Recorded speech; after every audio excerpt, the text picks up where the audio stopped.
Hello friends, எல்லாருக்கும் வணக்கம். இது உங்கள் செஸ் வாசம். இன்னைக்கு பார்த்தீங்கன்னா நம்ம சப்ஸ்கிரைபர் விளாண்ட ஒன் ஆஃப் த கேம் தான் பார்க்க போகிறோம். இந்த கேம் மூலிமா நம்ம காமனாக பண்ணுற சில மிஸ்டேக்ஸ் எல்லாம் பாயிண்ட் அவுட் பண்ண போகிறோம். அந்த மாதிரியான மிஸ்டேக்ஸை இனி அடுத்தடுத்து ஆட போகிற கேமில் நம்ம பண்ணாமல் இருக்கிறதுக்கு இது ரொம்பவே யூஸ்ஃபுல்லாக இருக்கும். அண்ட் அது மட்டும் இல்லை, பேசிக் லெவலான மிஸ்டேக்ஸை நம்ம எப்போ ஃபுல்லாக நம்ம பண்ணாமல் இருக்குமோ அப்போ நம்மளுடைய கேம் வந்து ஒரு நல்ல குவாலிட்டியாக இருக்கும்.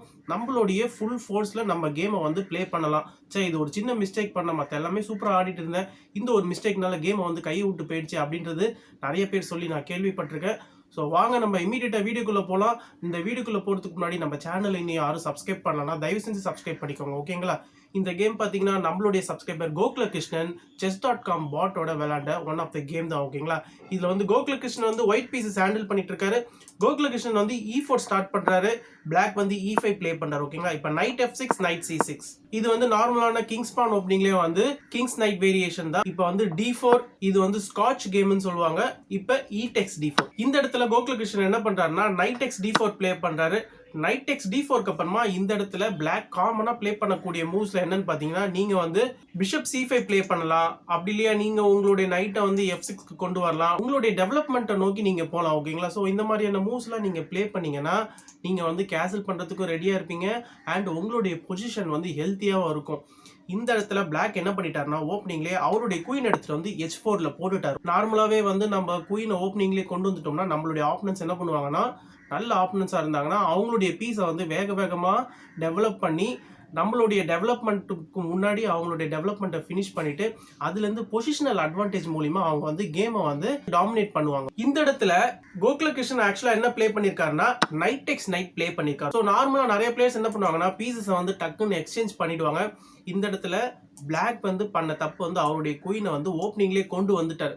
அதை நம்ம வந்து எப்படி வந்து நம்மளுக்கு சாதகமாக யூஸ் பண்ணணும்னா நம்ம வந்து ஆல்ரெடி சொன்ன மாதிரி நம்ம வந்து நம்மளுடைய பீஸ் டெவலப்மெண்ட்ல கான்சன்ட்ரேட் பண்ணணும்.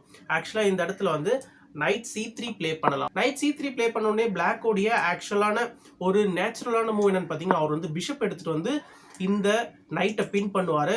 இந்த இடத்துல இமீடியட்டாக ஒயிட் என்ன பண்ணிடுவாங்கன்னா யோசிக்காம டக்குன்னு அவங்களுடைய பிஷப் எடுத்துட்டு வந்து அப்படியே அதை பிளாக் பண்ணுறன்ற பேரில் பிளாக் பண்ணிடுவாங்க. பட் இது வந்து ஒரு பெரிய பிளண்டரு.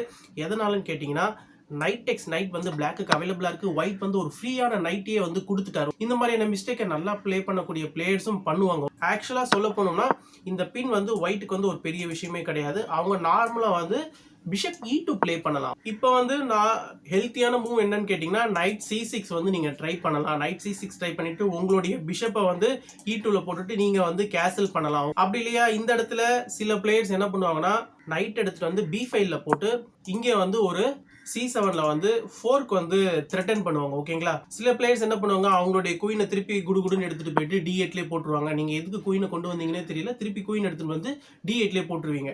சில பிளேயர்ஸ் வந்து நான் குயினை கொண்டு வந்து முன்னாடி கொண்டு வந்துட்டேன், இப்போ நான் திருப்பி வந்து என்னுடைய குயினை பேக்வர்டில் நான் கொண்டு போக மாட்டேன், எனக்கு வந்து குயின் டெக்ஸ் பான் செக் வந்து அவைலபிளாக இருக்கேன். அண்ட் அதே சமயத்தில் நான் வந்து இங்கேயும் வந்து இந்த பானை த்ரெட்டன் பண்ணுறேன். நெக்ஸ்ட் இந்த பிஷப்பை வந்து நீங்கள் குறுக்கில் போட்டிங்கன்னா, ஓகேங்களா? இதில் ஒயிட் என்ன பண்ணுவாங்கன்னா சில பேர் வந்து ஓகே செக் தானே தரீங்க, நான் பிஷப் எடுத்து வந்து குறுக்கில் போட்டுறேன்னு சொல்லிட்டு போட்டுருவாங்க. இந்த இடத்துல திருப்பி சிம்பிளாக வந்து பிளாக் என்ன பண்ணுவாங்கன்னா குயின் டெக்ஸ் பான் ப்ளே பண்ணுவாங்க.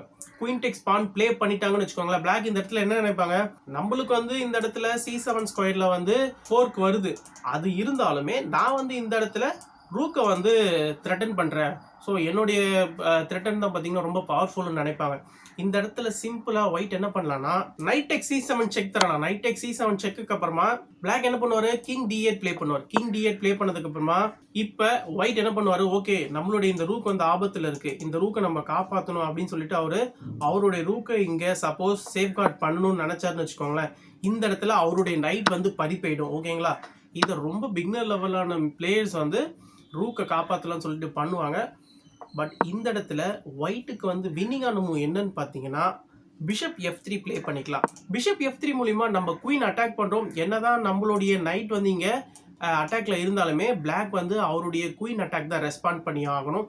இந்த இடத்துல பிளாக் வந்து அவருடைய குயினை வந்து எங்கே கொண்டு போனாலுமே நம்ம நெக்ஸ்ட் வந்து இந்த ரூக்கை கேப்சர் பண்ணி ஒரு எக்ஸ்சேஞ்சை வந்து வின் பண்ணலாம். ஸோ இதெல்லாம் வந்து எதனால் வந்த விளைவுகள், பிளாக் வந்து அவருடைய குயினை முன்னாடியே கொண்டு வந்து மேற்கொண்டு குயினை வந்து ஒயிட்டோடைய கேம்ப்குள்ளே கொண்டு வரலாம் அப்படின்னு சொல்லிட்டு இந்த இடத்துல G2 ஸ்கொயர்ல அவருடைய குயின் எடுத்துட்டு வந்து போட்டுட்டு நம்ம ரூக்கையும் த்ரெட்டன் பண்றோம், நம்ம வந்து நம்மளுடைய பீஸை வந்து ஃபாஸ்டா டெவலப் பண்ணி கேமை ஃபினிஷ் பண்ணிடலாம் அப்படின்ற ஒரு நினைப்புல ஒரு பெரிய மிஸ்டேக் பண்ணிட்டார். இந்த மாதிரியான மிஸ்டேக்ஸ் எல்லாம் பண்ணாங்கன்னா இதை நீங்க பனிஷ் பண்ண தெரிஞ்சிருக்கணும். ஓகேங்களா, நம்மளும் இந்த மாதிரியான மிஸ்டேக்ஸை பண்ணாம இருக்கணும் ஃபர்ஸ்ட். பட் எனிவே கேம்ல வந்து கோகுலகிருஷ்ணன் வந்து நைட் எக்ஸ் நைட் பிளே பண்றாரு. நைட் எக்ஸ் நைட்டுக்கு அப்புறமா இப்ப இந்த இடத்துல இப்ப குயின் டெக்ஸ் பான் செக் வருது. இப்ப செக் வர்றதுனால இந்த இடத்துல வந்து ஒயிட் வந்து செக்குக்கு தான் ரெஸ்பாண்ட் பண்ணி ஆகணும். ஸோ கோகுலகிருஷ்ணன் வந்து பிஷப் எடுத்துன்னு வந்து குறுக்குல போடுறாரு. இப்போ நீங்கள் பிஷப் எடுத்து வந்து குறுக்குல போட்டாச்சு, திருப்பி வந்து குயின் டெக்ஸ் பான் இந்த இடத்துல பிளே பண்ணலாம் அப்படிங்க நினைச்சீங்கன்னு வச்சுக்கோங்களேன். இந்த இடத்துலயுமே ஒயிட்டால வந்து ரூக்கை வந்து F1க்குள்ள போட முடியாது, ஏன்னா அவருடைய நைட் ஹேங்கிங்ல இருக்கு. அதனால பிஷப்பை வந்து F3ல போடலாம். இந்த பிஷப்பை வந்து எப்பவுமே இந்த குயின் வந்து சூப்பரா கார்ட் பண்ணிட்டு இருப்பாரு. இப்பயும் பாத்தீங்கன்னா குயின் வந்து திருப்பி வேற எங்கேயாவது போய் தான் ஆகணும். சப்போஸ் குயின் வந்து G6 போறாருன்னு வச்சுக்கோங்களேன், இந்த இடத்துல நைட் வந்து D4க்கு வந்துருவாரு. இப்ப ஒயிட் கிட்ட வந்து 2 பான் போனாலுமே ஒயிட் வந்து பிளாக் கிட்ட இருந்து ஒரு பீஸை வின் பண்ணியிருக்காரு.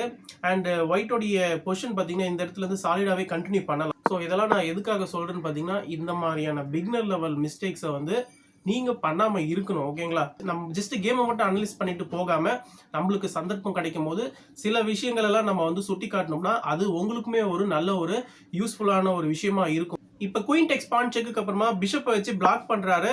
பிஷப் வச்சு பிளாக் பண்ணதுக்கு அப்புறமா குயின் டெக்ஸ் G2 வந்து பிளாக் வந்து பிளே பண்ணல. இந்த இடத்துல பிளாக் என்ன பண்ணிட்டாருன்னா குயின் டெக்ஸ் G2 பிளே பண்ணா பிஷப் F3 மூவ் வந்து அவைலபிளா இருக்கு ஒயிட்டுக்கு. ஸோ அதனால இந்த இடத்துல பிளாக் வந்து அந்த நைட்டை வந்து கேப்சர் பண்ணிக்கிறாரு. ஓகேங்களா, விட்ட நைட்டை திரும்பி கேப்சர் பண்ணிக்கிறாரு. இந்த இடத்துலயும் பாத்தீங்கன்னா ஒயிட்டுக்கு வந்து நைட் C3 வந்து ஒரு நேச்சுரலான மூவ். நைட் C3 வந்து டெம்போட வந்து குயின் அட்டாக் பண்ணிட்டு அண்ட் கேசலும் பண்ணிக்கலாம். இந்த இடத்துல கோகுலகிருஷ்ணன் வந்து கேசல் பண்ணிக்கிறாரு. இப்ப பிளாக் என்ன பண்ணலாம்னா நைட் F6 அப்படி இல்லைன்னா இந்த பிஷப் எல்லாம் வந்து டெவலப் பண்ணலாம். பட் பிளாக் என்ன பண்ணிட்டாருன்னா திருப்பி அவருடைய குயினை வந்து மூவ் பண்ணிட்டாரு. பிளாக் பாத்தீங்கன்னா அவருடைய குயினை ஓப்பனிங்லேயே கொண்டு வந்தாரு. குயினை திரும்ப மூவ் பண்ணிட்டு அவருடைய டெவலப்மெண்ட்ல கான்சென்ட்ரேட்டே பண்ணாம இருக்காரு. ஓகேங்களா, இப்ப குயினை E5ல போட்டுட்டாரு.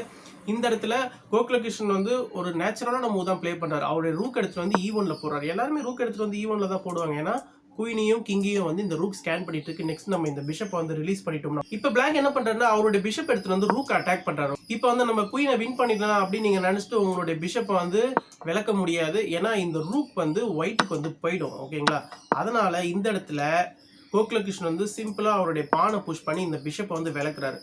இந்த மாதிரியான இடத்துலயும் பாத்தீங்கன்னா உங்களுடைய கிங்கும் குயினும் ஸ்கேன்ல இருக்கும் போது நீங்க கண்டிப்பா உங்களுடைய கிங்குக்கு முன்னாடி ஒரு பீஸை போட்டே ஆகணும். இப்போ ஓகே, உங்களுடைய பிஷப் வந்து இப்ப சேஸ் பண்ணப்பட்டிருக்கு. இந்த பிஷப்பை நீங்க திருப்பி எங்க எடுத்துட்டு போடணும்?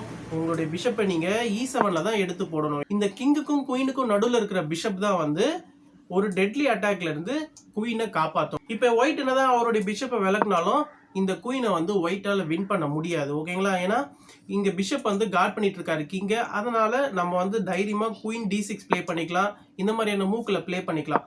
பட் இந்த இடத்துல பிளாக் என்ன பண்ணிட்டாரு பாத்தீங்கன்னா குறுக்குல பிஷப்பை தான் எடுத்து போட்டிருக்காரு. பட் பிளாக் என்ன பண்ணிட்டாருன்னா இன்னொரு பிஷப் எடுத்துட்டு வந்து குறுக்குல போட்டுட்டாரு. அதாவது பிஷப் E6 பிளாக் உடைய லைட் ஸ்கொயர் பிஷப் எடுத்துட்டு வந்து குறுக்குல போட்டுட்டாரு. இப்ப இந்த பீஸை வந்து ஒயிட்டுக்கு பிளாக் ஃப்ரீயா கொடுத்துட்டாரு. ஓகேங்களா, அதனால கோகுலகிருஷ்ணன் இந்த இடத்துல இந்த பீஸை வந்து கேப்சர் பண்ணிக்கிறாரு. இப்போ ஒரு பீஸை வந்து வின் பண்ணிட்டாரு கோகுலகிருஷ்ணன். இப்ப ரூக் D8. இப்ப ரூக் D8 பிளே பண்ணி குயினை வந்து அட்டாக் பண்றாரு. சோ குயினை நம்ம வந்து விலக்கிக்கிறோம். குயினை வந்து C2ல போட்டுட்டோம். இப்ப நைட் F6. இப்பதான் பாத்தீங்கன்னா இந்த நைட்டுக்கு வந்து வழி பிறந்திருக்கு. இப்பதான் இந்த நைட் வந்து பிளாக்கே பார்த்திருக்காரு. இப்ப நைட் C6 பிளே பண்ணி இப்பதான் கேசலே பண்ண போறாரு. பட் இது வந்து ரொம்ப லேட். இப்ப நைட் C3, இப்ப A5. இப்ப B takes A5, night G4. இப்ப பிளாக் என்ன பண்றாரு, அவருடைய நைட்டை வந்து ஒயிட்டோட கேம்ப்குள்ள கொண்டு வரலான்னு பிளான் பண்றாரு. இந்த இடத்துல ஒயிட்டால வந்து பிஷப் டெக்ஸ் நைட்லாம் பிளே பண்ண முடியாது, ஏன்னா இந்த ரூக்கு வந்து சப்போர்ட்டே கிடையாது. ஓகேங்களா, அதனால இப்ப G3 பிளே பண்றாரு ஒயிட். G3 பிளே பண்ணதுக்கு அப்புறமா ஃபைனலா பிளாக் கேன்சல் பண்ணிக்கிறாரு. இப்ப பிஷப் F4 ஒயிட்டோட லாஸ்ட் மைனர் பீஸை ஒயிட் வந்து டெவலப் பண்றாரு. Queen takes A5. இப்ப H3, இப்ப நைட் E5. இப்ப ரூக் A D1, இப்ப F6. இப்ப ரூக்ஸ் வந்து எக்ஸ்சேஞ்ச் ஆகுது. ரூக்ஸ் எக்ஸ்சேஞ்ச் ஆனதுக்கு அப்புறமா பிஷப் டெக்ஸ் E5, குயின் டெக்ஸ் E5, நைட்டும் பிஷப்பும் எக்ஸ்சேஞ்ச் ஆகுது. இப்ப கிங் F1.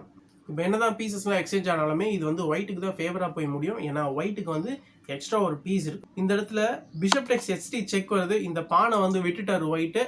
இப்ப கிங் G1, பிஷப் E6. இப்ப குயின் C1, பேஸ் ரேங்க்ல குயினை கொண்டு வரதுக்கான ரீசன் என்னன்னு பாத்தீங்கன்னா, நெக்ஸ்ட் நம்ம இந்த லைட் ஸ்கொயர் பிஷப்பை ஃப்ரீயா மூவ் பண்ணிக்கலாம். அப்பதான் வந்து குயினால இந்த ரூக் அட்டாக் பண்ணாம இருக்க முடியும். இந்த குயின் வந்து இந்த ஸ்கொயரையும் வந்து இப்ப கார்ட் பண்ணிட்டு இருக்கிறதுனால. ஓகேங்களா? இப்ப குயின் D4க்கு அப்புறமா ரூக் D1 வச்சு குயினை டைரக்டாவே அட்டாக் பண்றாரு. இந்த இடத்துல பிளாக் என்ன பண்ணிட்டாருன்னா அவருடைய குயினையே விட்டுட்டார். C5 ப்ளே பண்ணி கார்ட் பண்றாரு. பட் அன்பார்ச்சுனேட்லி நம்மளுடைய ஹெவி பீஸ் அட்டாக்ல இருக்கும்போது கண்டிப்பா நம்ம அந்த பீஸை மூவ் பண்ணி தான் ஆகணும். கோகுலகிருஷ்ணன் இந்த இடத்துல என்ன பண்ணிட்டாருன்னா குயினை வந்து வின் பண்றாரு. குயினை வின் பண்ணதுக்கு அப்புறமா இந்த கேம் வந்து ஸ்மூத்தா போகுது. கோகுலகிருஷ்ணன் வந்து இந்த கேமை வந்து எந்த விதமான ஒரு பிரச்சனையுமே இல்லாம சிம்பிளா இந்த கேமை வந்து ஃபினிஷ் பண்றாரு. ஃபைனலா பாத்தீங்கன்னா கிங் இங்க வந்ததுக்கு அப்புறமா இப்ப குயின் மூலியமா ஒரு செக் வருது. இப்ப திருப்பி கிங் பேஸ் ரேங்க்குக்கே போறாரு. கிங் பேஸ் ரேங்க் போனதுக்கு அப்புறமா இப்ப நைட்டை வச்சு D6க்கு போறாரு. இந்த இடத்துல செக்மேட் வந்து த்ரெட்டன் பண்றாரு E8 ஸ்கொயர்ல. இந்த செக்மேட்டை தடுக்கணும்னா நீங்க உங்களுடைய ரூக் எடுத்துட்டு உங்களுடைய பேஸ் ரேங்க்ல போடணும். ரூக்க பேஸ் ரேங்க்ல போட்டாலுமே நீங்க வந்து F7 ஸ்கொயர்ல இருக்கிற செக்மேட்டை வந்து தடுக்க முடியாது. எனிவே இந்த பொசிஷன்ல பாத்தீங்கன்னா ரூக் A1 செக் வருது. இப்ப திருப்பி வந்து கிங் G2. இப்ப ரூக்க வச்சு இன்னொரு ஒரு செக் தராரு. இப்ப அனப்தா இந்த ரூக் போகுது. இந்த ரூக் போனதுக்கு அப்புறமா இப்ப பானை புஷ் பண்றாரு. இப்ப வந்து இந்த இடத்துல queen F7, queen D8, queen E8 இந்த 3 மூவ்ஸுமே பாத்தீங்கன்னா செக்மேட் தான். இந்த இடத்துல குயின் E8 ப்ளே பண்ணி கோகுலகிருஷ்ணன் வந்து செக்மேட் பண்ணி கேமையை வந்து ஃபினிஷ் பண்றாரு. பிளாக் கிட்ட இருந்து பேசிக்கா நம்ம பண்ண வேண்டிய மிஸ்டேக்ஸ் எல்லாம் நிறைய பண்ணிருக்காரு. அண்ட் நம்ம இந்த மாதிரியான மிஸ்டேக்ஸ் எல்லாம் பண்ணுவோன்றதையும் வந்து சிலதை நம்ம பார்த்தோம். இந்த மாதிரியான மிஸ்டேக்ஸை இனிமேல் நம்ம பண்ணாமல் இருந்தோம்னா நம்மளுடைய குவாலிட்டி ஆஃப் கேம் வந்து இன்னும் கொஞ்சம் இம்ப்ரூவ் ஆகும். அண்ட் நம்மளுக்கே பார்த்தீங்கன்னா கேம் விளையாடும் போது ஒரு கான்ஃபிடன்ஸ் வந்து தனியாக வரும். இதோட இந்த கேமை முடிச்சுக்கிறேன். இந்த கேமை பற்றின உங்களுடைய கருத்துக்களை நீங்கள் கமெண்ட் செக்ஷனில் மென்ஷன் பண்ணுங்க. நீங்கள் எத்தனை பேர் இந்த மாதிரியான பிகினர் லெவல் ஆஃப் மிஸ்டேக்ஸை வந்து ப்ளே பண்ணியிருக்கீங்க, எத்தனை பேர் இந்த மாதிரியான பிகினர் லெவல் ஆஃப் மிஸ்டேக்ஸை பனிஷ் பண்ணியிருக்கீங்க அப்படின்றதையும் கமெண்ட் செக்ஷனில் மென்ஷன் பண்ணுங்க. ஃபைனலாக நான் சைன் அப் பண்ணுறதுக்கு முன்னாடி நம்ம சேனலை இன்னும் யாரும் சப்ஸ்கிரைப் பண்ணலன்னா தயவு செஞ்சு சப்ஸ்கிரைப் பண்ணிக்கோங்க. தேங்க்யூ.